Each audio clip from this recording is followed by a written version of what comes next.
Bismillahirrahmanirrahim. Assalamu alaikum. Welcome to Literary Touch, and today's topic of discussion is lexical thematic dimensions.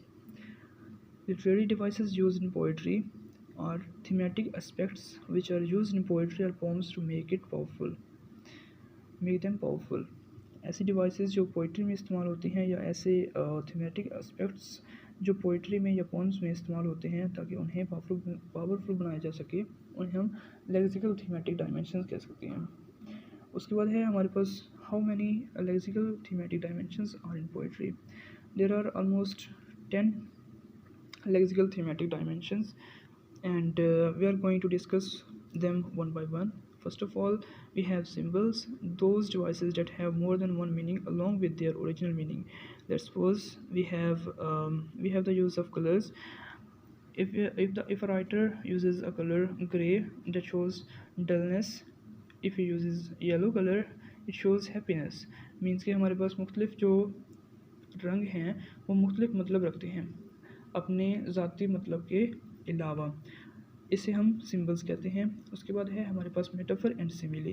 What is metaphor? Metaphor is a direct comparison and literary device used to compare objects by saying one is other. अगर हम इस्तारा की बात करते हैं उर्दू में, तो हम इससे इस तरह से बयान करते हैं कि अगर कोई वालदा जो है या कोई माँ है वो अपने बच्चे के घर में एंट्रेंस पर कहती हैं कि मेरा शेर आ गया, then she is metaphorically saying that her son has been come into her home. Means कि क्या कि वो डायरेक्टली कंपेयर कर रही हैं अपने बेटे को शेर के साथ। और अगर यहीं पे वो जैसा का लफ्ज़ इस्तेमाल करती हैं उर्दू में या फिर इंग्लिश में लाइक और एज का इस्तेमाल करती हैं, तो हमारे पास क्या कि वो सिमिली इस्तेमाल कर रही हैं। A literary device use to compare objects while using like and as. He looks like a moon.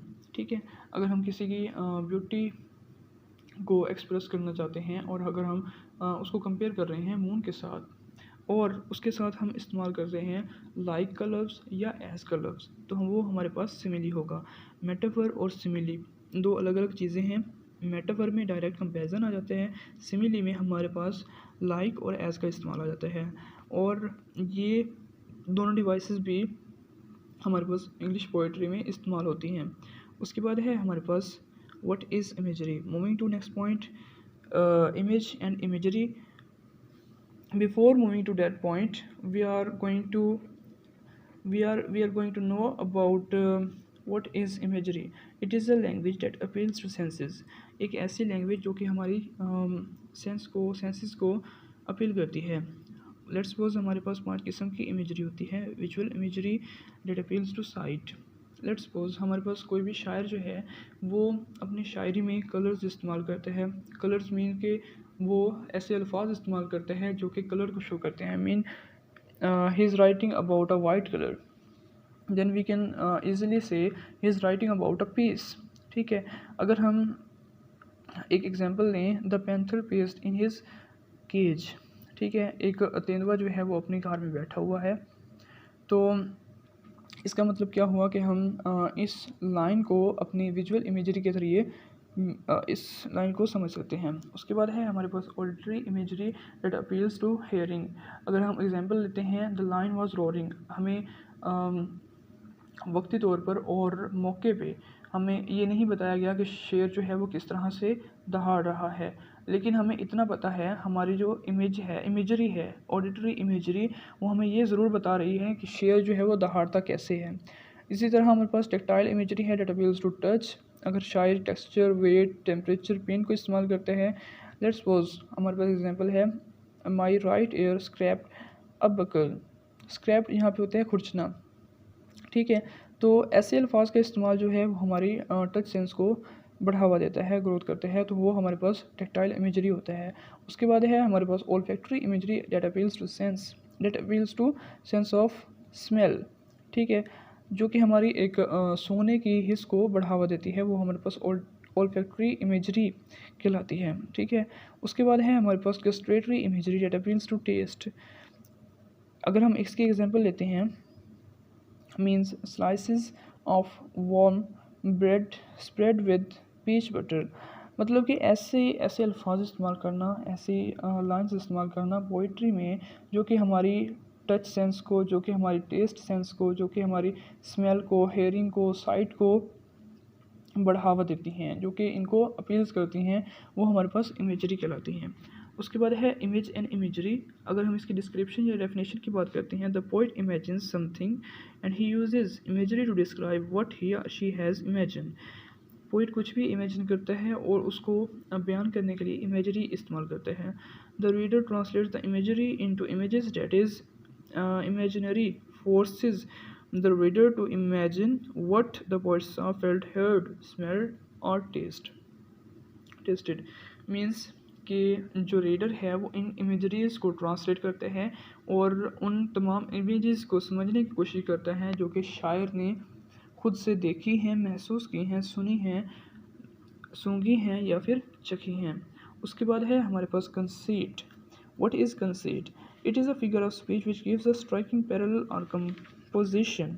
It compares two dissimilar things. मतलब दो मुतज़ाद चीज़ों को आपस में जोड़ना, ठीक है, वो कंसीट कहलाता है।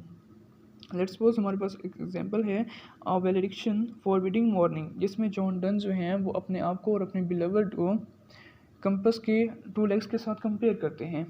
तो ये एक हमारे पास बिल्कुल ही मुतज़ाद चीज़ें हैं। दो बिलवर्ड और कंपस की 2 लेग्स जो हैं वो बिल्कुल ही मुतज़ाद चीज़ें हैं, उनका किसी भी तरह से मुवाजना नहीं बनता। लेकिन शायर हजरात जो हैं वो कंसीट का इस्तेमाल करते हुए इन चीज़ों को कंपेयर कर सकते हैं। उसके बाद है हमारे पास व्हाट इज़ पर्सोनिफिकेशन। अगर non living things giving the idea of living things, तो हम उसे पर्सोनिफिकेशन कहते हैं। पर्सोनिफिकेशन में देखिए हमारे पास एग्जांपल है क्लड्स और वीपिंग। क्लड्स जो है हमारे पास बादल हैं, हमारे पास बादल जो है वो नॉन लिविंग ऑब्जेक्ट्स हैं, नॉन लिविंग थिंग्स हैं। और वीपिंग जो है वो एक करेक्टरिस्टिक्स है लिविंग क्रिएचर की।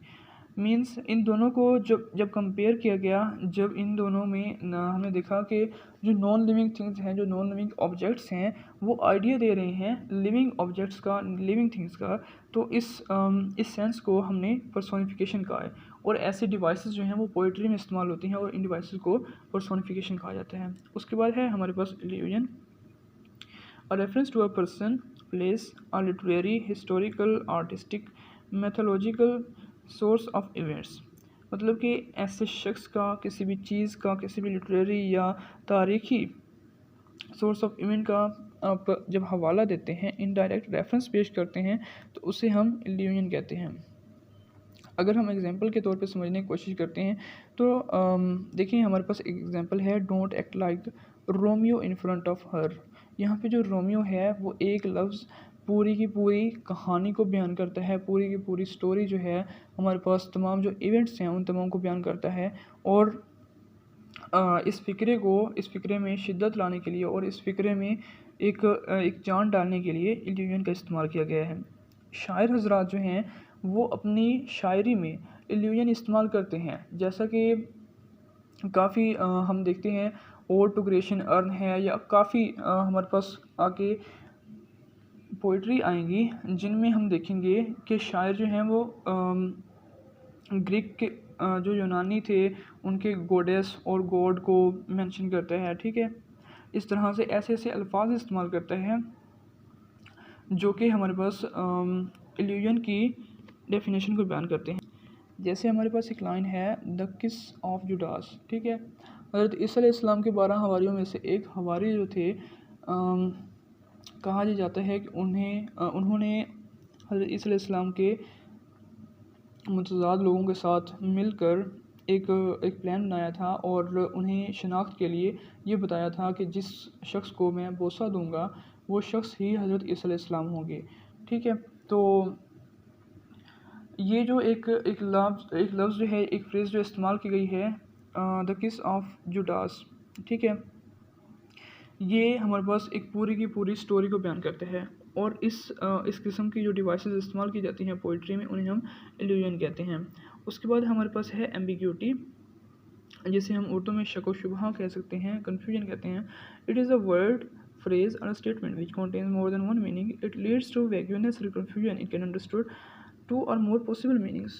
मतलब कि ऐसा लफ्ज़, ऐसी फ्रेज़ या ऐसे स्टेटमेंट जिसका एक से ज़्यादा मतलब हो और वो कन्फ्यूजन और वैग्यूनेस जो है वो पैदा करती है। ठीक है, इसके एक से ज़्यादा भी मतलब हो सकते हैं। लेट्स सपोज हमारे पास एक एग्जांपल है, दे आर हंटिंग डॉग्स। ठीक है, इसको दो सेंसेस में समझा जा सकता है। एक तो ये कि हम इसका उर्दू तर्जुमा इस तरह कर सकते हैं, देखें, दे आर हंटिंग डॉग्स, वो शिकारी कुत्ते हैं। और अगर हम इस तरह से कहें कि दे आर हंटिंग डॉग्स, वो लोग कुत्तों का शिकार कर रहे हैं। तो ऐसे अल्फाज या ऐसी फ्रेजेस या ऐसे स्टेटमेंट जो कि वैक्यूनेस और कन्फ्यूजन पैदा करती है और उसमें एक से ज़्यादा पॉसिबल मीनिंग्स हो सकते हैं, उसे हम एम्बिग्यूटी कहते हैं। और ये भी शायरी में इस्तेमाल होने वाली, इंग्लिश पोइट्री में इस्तेमाल होने वाली डिवाइसेस में से एक डिवाइस है जिसे हम पढ़ते हैं। उसके बाद है हमारे पास paradox. What is paradox? It is a literary device used to force the reader to consider a statement or an idea deeply or critically face value. It is a statement or idea that seems illogical but further analysis does make a sense. क्या चाहिए कि हमारे पास ऐसी lines या फिर हम कह सकते हैं ऐसे डिवाइसेस जो रीडर को मजबूर करते हैं कि वो किसी भी सेंटेंस या फ्रेज़ के ऊपर क्रिटिकली और डीपली उस बात को समझे, क्योंकि ऐसी बातें जो हैं वो पहले गैर फितरी मालूम होती हैं, लेकिन अगर उन पर गौर किया जाए तभी उनका असल मतलब समझ आता है। और इन डिवाइसेस को हम पैराडॉक्स कहते हैं। अगर हम एग्जांपल लेते हैं, लेस इज़ मोर। अगर हम पहले रफली इसको देखते हैं तो हमें इसकी समझ बिल्कुल भी नहीं आएगी कि less is more, what is this, less is more. लेकिन अगर हम इसको थोड़ा सा डीपली और क्रिटिकली समझने की कोशिश करेंगे, लेस इज़ मोर, थोड़ा है लेकिन जितना है वो काफ़ी है। ठीक है, it was a beginning of an end. ठीक है, इन दो लाइंस और इन दो फ्रेजेस से आपको पैराडॉक्स की समझ आनी चाहिए, क्योंकि ऐसी डिवाइसेस जो कि रीडर को मजबूर करती हैं ताकि वो उन फ्रेजेस या उन सेंटेंसेस को समझे डीपली और क्रिटिकली, ताकि वो एक सेंस दे सकें, उन्हें हम पैराडॉक्स कहते हैं। उसके बाद है हमारे पास ऑक्सीमोरोन, जो कि कम्बिनेशन है दो वर्ड्स का, ऑक्सस और मोरोन का। ऑक्सस हमारे पास शार्प है, मोरोन का मतलब होता है डल। मीन कि बिल्कुल ही दो अपोजिट चीज़ें हैं, two contradictory terms which are place side by side usually for an effect of intensity. अगर हम शायरी में अगर हम अपनी बात में शिद्दत लाना चाहते हैं तो हम ऑक्सीमोरोन का इस्तेमाल कर सकते हैं। और शायर हजरात, इंग्लिश के जो पोइट हैं, वो भी ऑक्सीमोरोन का बखूबी इस्तेमाल करते हैं। जैसा कि हमारे पास कुछ लफ्ज़ हैं, ओपन सीक्रेट। ठीक है, सीक्रेट हमारे पास क्या होता है कि सीक्रेट कभी भी ओपन नहीं होता, वो एक राज होता है, छुपी हुई बात होती है। लेकिन अगर हम कोई भी शायर लिखता है ओपन सीक्रेट, मींस वो चाहता है कि रीडर जो है वो उस लाइन या उस वर्ड या उस फ्रेज़ की तरफ बढ़ें और उसकी तरफ शिद्दत से अपनी तवज्जो वहाँ पे मरकूज़ करें। उसके बाद है हमारे पास what is anaphora? It is a figure of speech in which words repeat at the beginning of line. अगर हम देखते हैं हमारे पास शायरी में कुछ शायरी की जो लाइंस हैं उनके स्टार्टअप में जो वर्ड्स हैं वो एक जैसे हैं। ठीक है, तो उस टाइप ऑफ डिवाइस को हम एनाफोरा कहते हैं। होप सो आपको समझ आई होगी। अगर आपको इसमें से कुछ भी बेनिफिट मिले तो आप प्लीज़ इस वीडियो को लाइक करें, शेयर करें और सब्सक्राइब करें। Thank you.